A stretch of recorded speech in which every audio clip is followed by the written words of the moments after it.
Yo, this your boy Tony B, and I just jumped off the porch, a dirty glove bastard. Bow! Get off my porch!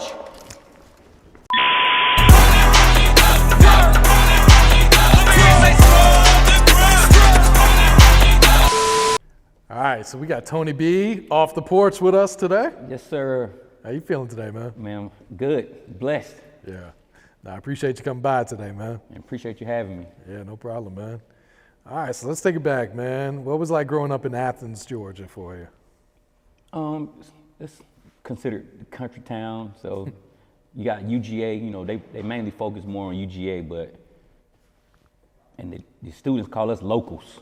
Oh, really? So yeah, that didn't really never sit well with me, but I mean, it's pretty cool, you know, everybody knew everybody. I mean, you have your problems just like any other small town. Yeah. Has the city changed much over the years? It's pretty much still the same. They're trying to gentrify it right now. Really? Yeah, and that's not good. It's like going up on rent, and people in low income apartments, they're trying to move them out or demolish everything they got going on with the old ones and rebuild them. So it's a big thing going on about that right now. Okay. All right, man. So how'd you get started off as a club promoter? I went to college in Augusta. And when I went to college in Augusta, I would come home every weekend. But every time I would come home, I would like come back to Athens. I'm like, man, this shit boring. I was like, man, this is boring. So I'd come home, wash my clothes, party a little bit, and go right back to Augusta the next day because I'd be bored. So I hooked up with some locals from Augusta because I was somewhat popular on campus. So I hooked up with some locals that went to Payne College as well, and we just started doing parties. And it's a private Methodist college. So we hooked up with some club owners and just started doing parties. Yeah. Yeah. Were you booking artists, or was it just strictly we were parties? just straight parties. Okay. Yeah, we had to compete against like 8-9 other venues. Yeah. So that right there made my marketing and promotion strong. Okay. You know. So what separated you guys' parties from everyone else in Augusta then? I was popping on campus, and they was popping with the locals. And you got to think, we was getting like 12th graders and freshmen, and Augusta is like the second largest city in Georgia. So it was enough younger people and college students, because you had Augusta State, Payne, Augusta Tech, Troy State, all of that around there. So what we would do, we would go to the campuses and just pass out flyers. Nowadays, people don't pass out flyers. It's straight social media. Yeah, it's all online. Yeah. So when did you start to book some artists? Fast forward, I didn't start booking artists until when I left.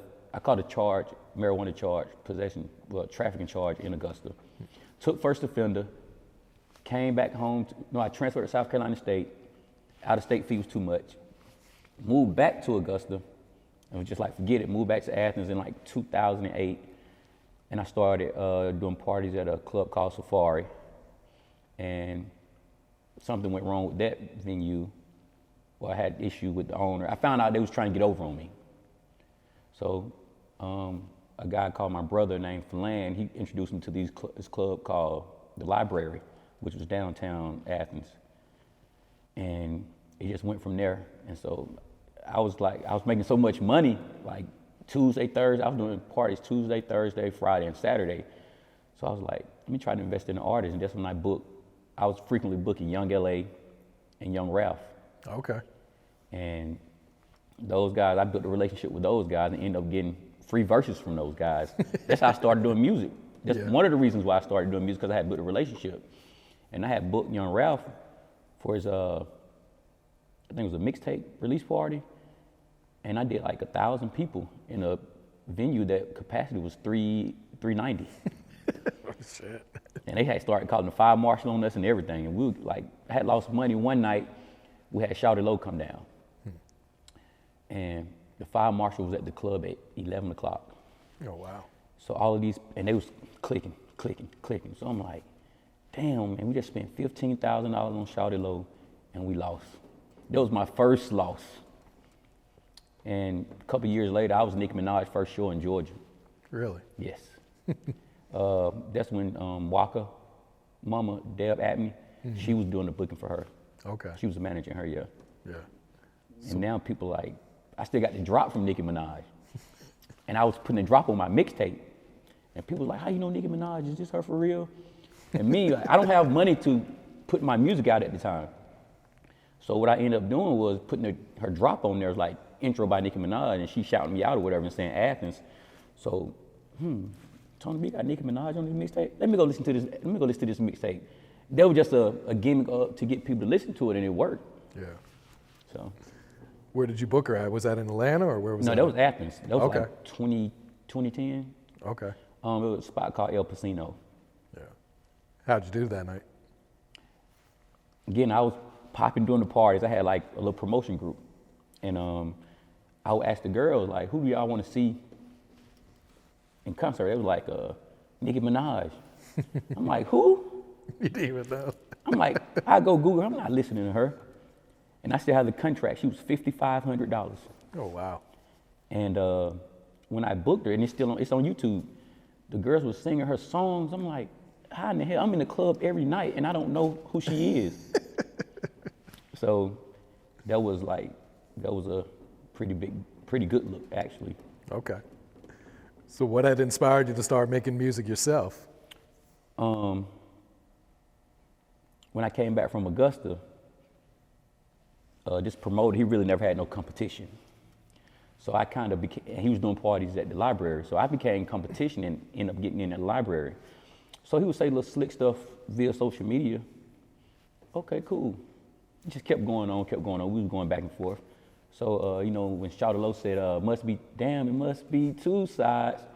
And the guy really wasn't a street guy, but would put on that persona like he's a street guy. So I had a producer just sample that Shawty Lo must be two sides. And it caught. And people was like in the club throwing up too. I'm like, I'm on to something. And just kept seeing the people's reaction was one thing, but me hosting these events, I'm hosting all of my parties. So, and I know music, and I'm seeing I can make people dance. I can make people have a good time. So Tony, let's try to do this music thing, because I was doing acting. I went to school for theater and mass comm, and I did a couple of voiceovers, sit-ins, and I was in the comedy golf movie Who's Your Caddy with Big Boy, Faison Love, and Andy Milonakis. And the speaking role I did have didn't make it. Oh, really? But I still was in a couple of scenes in the movie. I got 2 checks from it. Can't be mad So that's at all that. that counts. Yeah, I can't be mad at that. So when did you move to Atlanta? 2010. Okay. So what'd you think of Atlanta? Were you already booking shows out here, or was that your first time coming Now, out here? when I was in Atlanta, when I moved to Atlanta, I still was going back to Athens to do my events, because it's, again, less competition. In Atlanta, the shit was saturated, very saturated. So, and I don't know nobody. It was so hard to get into clubs and do this stuff and network with people, because they already had the people they wanted to work with. So I just make that hour 20-minute ride back to Athens and do my events. Okay. And going back to the club promoters, is there normally a lot of beef between the club promoters, or is it more competition and just? At first it wasn't, but how I see it, when I got to Athens from Augusta, certain clubs was just relaxed because they feel like they didn't have any competition. They was on the road. And I brung that drive, those different themes, and now they started to be like, oh shit, like we got competition. And again, Tuesday, Thursday, Friday, and Saturday, I was packing out the library. Those are the busiest days too. Yeah, and then like people would get mad, like, oh, Tony B's doing stuff on the same day we doing stuff. Bro, these are the dates the club gave me. And I'm not about to not do nothing because you got something going on. You think McDonald's is shutting down because Wendy's is down the street not making no money? It's made the best man win. I got mouths to feed. So at the end of the day, you got bills, I got bills. You don't hear me complaining about you doing stuff on the same day I'm doing stuff. Yeah. So when did you start taking music serious as like being an artist yourself? I did a song called Hey Lady, featuring Ben Stevens. And I wrote it because I was coming from Athens to Atlanta doing open mics. And I was like, I'm a big R&B fan, and it's like an R&B song. So I went through 2 people that couldn't really sing it right. So somebody was like, get Ben Stevens. So I got Ben Stevens, and he knocked it out in like 30 minutes. And that was like 2009. Okay. And I just now put the song again on the tape and just shot an official video to it this year. Really? And that's how big it is. So I had booked Rocko one show, and he texted me the next day. I was in church. He was like, you know, appreciate y'all booking me, bringing me out there. You know, let me know whatever I can do for you. So I texted him back. I'm like, I'm in church. I was like, can you do a listening session with me? You know, just check out my music. I only had like 5 songs at the time because I was still in the streets and doing parties. I really wasn't investing no money in music. So Rocko met me, parked my car, and got in his black Hummer. He was just taking me around and listening to the music. He was like, this Hey Lady song can get you $1 million. That's it. And what people don't know, he was like, just maybe like 2009, 2010, he was like, I'm working with this cat named Future. And this was the time Future was bubbling, but I'm cocky. Now I'm in the car with Rocko, and I'm doing all these parties in Athens, and none of my DJs are playing no Future songs. I'm like, you telling me I got $1 million song, and you working with this, you know what I'm saying, you starting to work with this cat named Future. I ain't going for that. Following year, guess who blows up?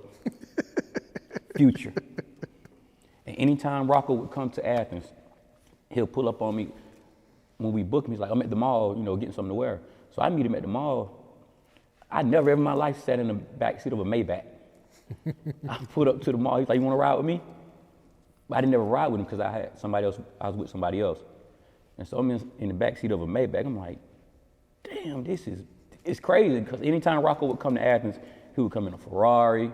He would come in a Maybach. He was always coming in something expensive. And once Rocko, they gave me a lot of drive to hear somebody of that status, like him and Young Ralph. Like those, my favorite 2 people as artists in Atlanta. I think that don't get enough credit because they're humble and they don't mind looking out. Yeah, real shit, man. So who are all the artists you've worked with so far? You mentioned Young LA and Young Ralph, right? Yeah. As far as like me being an artist or just booking? Yeah, as an artist. Yeah.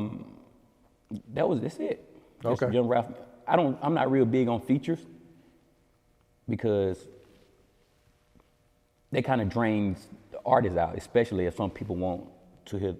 Some people just want to hear who the feature is. You know what I'm saying? So I'm like, I just fall back from that because my songs were doing. Once I got serious with it, not all of my songs, but the songs that I started pushing was doing well without a feature. Yeah. So. Yeah, talk to us about this Scrub the Ground single that you had. It's a journey with this record. I was at Spin's Pizza spot on Peter Street, and it was like a college night. And the DJ played the original version of Scrub the Ground. Mm-hmm. I walked out of the Spins and called 3 producers. Keo with Beat Kings and Black Academy. 2 more other guys. They sent me some beats. I'm like, y'all didn't do the sample right. So I called this guy named Bizzo, which I knew him from Augusta. And he got placement with Gucci, Rocko, I think Benny Siegel, because he's from Philly too. So he sent me the sample. I said, shoo. So I take the sample with no verses, just the hook. Went to Peaches of Atlanta, the rough of the roughest strip club. So DJ B Easy was in there. I gave him the record. He said, he actually put the actual instrumental with just the sample hook in rotation. It was like on a Tuesday, I went back on a Friday. He had played it 36 times. Oh, wow. And he was like, Tony, I don't know what you're gonna put on these verses, but it better not be no BS because this record is hard. That was 2017. So I go lay the verses down. I send it to DJ Hershey. Tony B, I need you to come perform this record. So now it's starting to bubble. I'm getting booked to do team parties, proms, homecomings, pep rallies, Meridian, Mississippi, Jackson, Mississippi. Fatboy Rhymer booked me at Club Take One in Miami, Florida. I'm like, this is huge, and that's a Florida-based record. And people will always say, like, if you ever catch in Florida with this record, since it's a Florida-based record, you're gonna stay booked down here a lot. So that record just kept me going, but keep in mind it was a sample record. So my manager Zeke, my old manager Zeke was like, hey Tony, you need to use this as a stepping stone, because if that record blow up, they're gonna send you a cease and desist. So we just kept pushing, and like I got smart, so I started booking out the club for my own performances. I seen T.I. do that in Augusta. So I booked the club and I performed, so it was like a $7,500 show. Oh shit. And so I got smart. Already I went to school for marketing. Like I'm trying to find a way to promote myself, and I'm already popular during the parties. So then, fast forward, just getting booked doing little stuff, $250, $300 to perform for 3 minutes, you can't beat that. Yeah. Every time Tennessee play UGA, I'm booked in Knoxville, Tennessee. Because I'm from Georgia and I knew the DJ, so the DJ would actually pay me, or get the promoters to pay me to come up and perform. And all this footage is documented, so anybody want to check it out, go to YouTube. So now I shot stemmed over video in Blue Flame. It was cool. Shot another video, it was cool. So I'm about to actually spend some money and shoot a real type Hype Williams Scrub the Ground video. Oh, really? And anytime that record comes on in the club, anytime, the whole club changes. You say, I tagged in some of the footage. I had women taking off clothes, like everything. Every time I post the picture, the video of the girl taking off her shirt, could you please take that down? And now she's a dancer. Really? I run it, right? So I feel like that song helped branded me. And you got to think, I've done over 300 performances with that record. Oh, wow. 300. Just imagine if I get the right machine behind it. It'll be a wrap. Like, it's a big dance record. I don't care where you at. I got booked to host and perform at a wedding reception a couple of months ago. That record, and even though I'm from the street life or whatever, I grew up in the club. So I like to see women. I don't want to see guys bouncing around. I want to see women twerk. And last year before COVID, I was on 44 paid shows independently. I can't say you can't name because I don't know who you know, but very seldom you get a guy with no budget getting booked at all these type of shows. 44 paid shows in less than a year, and COVID messed that up. Yeah. So just imagine, where I would have been without COVID. So I'm about to push that even harder now. I've been saving, and I was always waiting on an investor, but no need to wait on an investor when you can do it yourself. So if it do blow up, I don't owe nobody. Real shit. I'm pocketing everything. Only people I owe are the people that owns the record. And you got a song coming out with Young Dro? Yeah, it's called Fuck 'Em.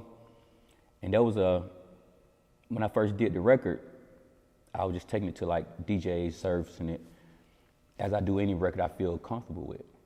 And they was like, yeah, it's a pretty cool record. And I heard it's kind of like an animated song, like a Black Youngster or The Baby. I was like, I can't afford those people. But I had a relationship with Young Dro people, and Young Dro, official DJ, was my college roommate. Oh shit.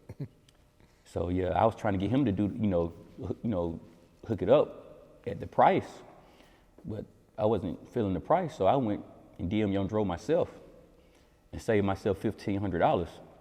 Really? Yeah, and the DJ, I think he kind of upset about that, because you can tell when it's bad energy or bad vibes when you go around somebody that you never had bad energy or bad vibes with. And like, he would play my song when nobody's really in the club. But when it's packed, he won't play my records. I'm like, it doesn't make sense. Like, what I got to pay you to play my record? Oh, you my homeboy. You know that homeboy stuff is out there though. What are you charging me to play my record? So if I can afford it, I'll give it to you. If not, then I'll keep it moving. But just don't leave me, you know what I'm saying, hanging out to dry like that, because you making it seem like all of this about that. I didn't go through you to get the feature. Yeah, that's weak right there. I'm not gonna say that, but that's the vibe I was getting. About a couple of $100. That's what people in this game got the game totally messed up, because you put money before relationships. And I understand that sometimes people get burnt out trying to have good relationships, so they doing it for money, but relationships go a long way. Mm-hmm. And I've built so many relationships with people doing parties and stuff like that. Now when I go to these clubs, half of the clubs I go to in Atlanta, I walk right in. Or the DJ's playing my record, like, you gotta take no thumb drive and you gotta email them the record. No, DJ's not obligated to play my record, but I could be somewhere else and somebody from my hometown could be in a Magic City or Blue Flame. They're like, you in the club? I'm like, nah, listen, they playing your record. And that's definitely, you know, salute to the DJs, because they made all that possible. Yeah. And you got a project on the way called The Parade? The Parade, yes. Yeah. Well, can you explain that title? The Parade. Okay, my analogy with the parade is, say like these pro teams, once they win a Super Bowl or a championship, they go back home and do what? Have a parade. But in order to win a championship, you got to wins, losses, blood, sweat, tears, practices. You got to go through a lot in order to win a championship. Nothing is just breezy. So I feel like I've defeated the devil. I defeated everybody that's been against me. I've took my wins and losses, and I came out on top. So now, you know, instead of waiting till something bad happens, no, we finna celebrate me now. I won. So when this project drops, it's time, it's a celebration. It's time for the parade. You know, through this journey, I've had a kid, and that's extra motivation. I gotta leave him with something. You know, I don't wanna just be like, oh, I left my son with jewelry and shoes, and oh, your dad used to be this. No, my son needs everything that I want, and everything that I can't get. My goal is to make sure he have it when I leave here. So it's, you know, we trying to celebrate me now, celebrate what I've done, because where I'm from, I think I'm somewhat of a legend. Just not on no, you know, millionaire status, but I'm somewhat of a legend. So yeah, we're gonna celebrate me, and the parade is dope. Yeah. It's like a roller coaster. You know, I got a song in there called Wins and Losses. I got the twerk song, Scrub. And nowadays, if you listen to most mixtapes or albums, people on there got 12, 15 songs talking about the same stuff, just on different beats. So when I go somewhere and perform, I be like, dang, I can't compete with that, because I guess that's what they want to hear. It was a independent label here in Atlanta. So I paid to do a consultation. Go to my Instagram, oh, you don't got enough followers, okay? You don't got the sound we want. That's fine. But y'all got over 20-something artists on your label, only 2 doing a lot of shows. So you mean to tell me this year alone I'm over 44 shows in and over 300 performances on this Scrub record? You can't work with that? And I think, I'm not gonna say no one's intimidated, but you gotta look, once they see and hear how you talk and see they can't hit you, you know, get over on you, you know, they kind of shy away from that. Not saying that's the case, but I know what I got. I know I can make somebody some money. I'm making myself money independently. 44 shows paid. That's not including doing favors for DJs, and just so you know, I know you spending my record, so guess what? I'm gonna come perform for you for free. They're just keeping my relationship there. I'm not even counting those shows, but 44 paid shows and over 300 performances of that Scrub the Ground record. Like, it's not unheard of, but damn, this boy's grinding. Mm-hmm. Out my own pocket, nobody's giving me anything. And it was one trick I learned when I first moved here. When you asked me how's Atlanta treating me, I had to understand, like, there's a lot of big boy shit going on around here. Like, I'm like, I had like $500 and my rent was due the following week. I gotta promote this Scrub record. So if I go to the strip club at night, I'm gonna spend $500 in one strip club because that's when everybody's in the strip club. I took $300 and went to 6 strip clubs all before 9 p.m. Wax, Babes, Blue Flame, Magic City, Peaches of Atlanta, and Kamal's. Well, it's Platinum 21 and when it was Kamal's. I built a relationship with all those DJs and pinups. $300 because you got to go and you got to think day shift. There's nobody really in there, but a lot of executives be in there eating. You get to build with the DJ. So I might go throw 50 here, just get a DJ some money, just to test the record. And I would do that. And I took that chance and it worked. I'm not saying it's gonna work for everybody, but people were making these excuses, oh, I can't move around. And another analogy I like to use is when you play basketball, the coach say move without the ball to create a play. So I'm moving without money to create opportunity. And that's exactly what I did. I ended up getting booked by a stripper to perform at pinups last year. Really? Like, people go there to throw money. She actually paid me to come and perform. And that was a good look. Okay. So all of this to me is just really like a blessing and telling me to keep going. Because as soon as I give up, I could be right there at it.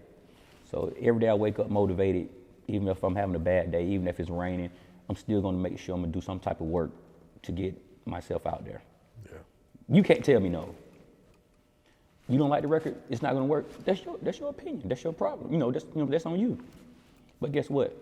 It's people in my hometown, oh, he's still performing Scrub. Dude, I'm still getting booked to perform Scrub. So just because this song is a couple years old, 3 years old, 4 years old, I don't supposed to perform it? No, you got life messed up because guess what? As long as they say, hey, I'm gonna send you this deposit, I'm on the way. I don't give a damn where it's at, I'm going. And a lot of people started recognizing like, this guy ain't gonna stop. I shot a video in Medellin, Colombia, in Pablo's neighborhood. So it's called Put a Name on It. The hate had got so bad, it was like, oh, he wasn't over there shooting a video, it was green screen. Bro, how can I green screen Medellin, Colombia? And so once I shot the video, that was like a couple of years ago, I see Cameron just shot a video over there like a year and a half ago. I see TMZ, oh, Cameron's over there in Medellin, Colombia shooting a video in the rough parts of, I was in the same place with no damn security. Y'all only praising Cameron because it's Cameron. But look, I was over there with no entourage, just me and my people in Pablo's neighborhood. His helipad with the jail was in there, was shooting a video. So that's I think my only reason why I may need a big stamp or an investor or to get the extra push, the extra notoriety, and then more people would cling to me. Yeah, feel that. All right, what can you tell us about the situation where you're beefing with a club owner as well? Well, what happened was when I came back from Augusta, we started doing parties. If it was another club nearby, so I'll go put out flyers in the club. He was like, hey, you gotta get out of here putting flyers out of my club, which I know that was disrespectful. So I would leave the club and just sit outside and put flyers on cars. So he was sending a security guard outside, hey, you need to leave from the sidewalk. You can't tell me to leave from the sidewalk. So stuff had, their business had started to decline because everybody started migrating to where I was at. So my homeboy, he's a barber, and he saw me downtown one night. He was like, hey, you need to be careful because old boy trying to get you hurt. Oh, okay. So 2 weeks later, I go back in the club. When I was coming in, they was like, you don't got no flyers on you, do you? I'm like, no, I ain't got no flyers. So I see one of my homeboys that just had got out of prison from like 8 years. And he was like, and I see him over there talking to the owner of the venue. So he came over there, he was like, hey, old boy don't know me, you know each other. Be careful though, like he ain't real. But that guy he sent over there, I guess that was supposed to allegedly do the hit or try to harm me, his brother was my best friend. We played Little League football together. So he kept it all the way real because he could have did whatever for the money. But he told me, he was like, Holmes ain't who he's supposed to be. So, just stay out his way. And so, you know, I took heat just last week. Other week, my homeboy told me he was trying to get me hurt. Then the person you tried to hurt me, you didn't know we had a relationship. So he came and told me. And later down the line, that person who he tried to hurt me went on a spree and did some crazy stuff to some people. You know, I'm still cool with him. Like, I even talked to him on the phone from prison. You know, and I still got utmost respect. We've always had utmost respect for each other. But for somebody to try to harm you because you slow down their money, I wasn't doing no hating stuff. I'm trying to eat just like you trying to eat. Get your promoters to get on their game, because I was on mine.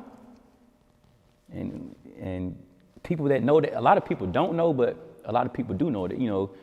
And I ended up going back years later doing business with the same person that supposed to did the hit or whatever, or get me hurt.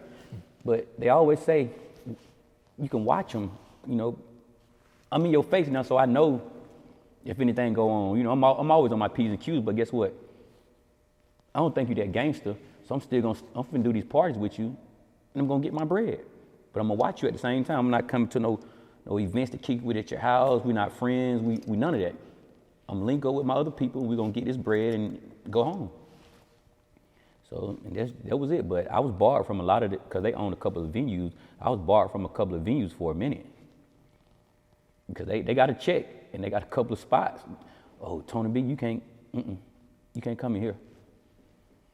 So that right there showed me how much power I had as an individual. Like, you barred me from your club? For what? Y'all got all this money. You want me to hurt? Y'all got all this money, just do more. I mean, that's what it's all about, doing more and doing better. And so I've been promoting now for a while, and if my name go on the flyer, 9 times out of 10, it's gonna be a major event. Or some people's like, they'll hit me up, you doing this party? Oh, no, I'm not hosting this party. Or, well, I just go to the next one you hosting. Do you know how good that made me feel? So yeah, that's what it is. All right, Tony, any shout outs before we wrap it up? Yeah, man, shout out to the whole Athens, all the independent artists in Athens. Of course, you guys. Salute all of the DJs. And that's it, man. Stay blessed, man. More blessings, more life to everybody out here, man. Let's get it.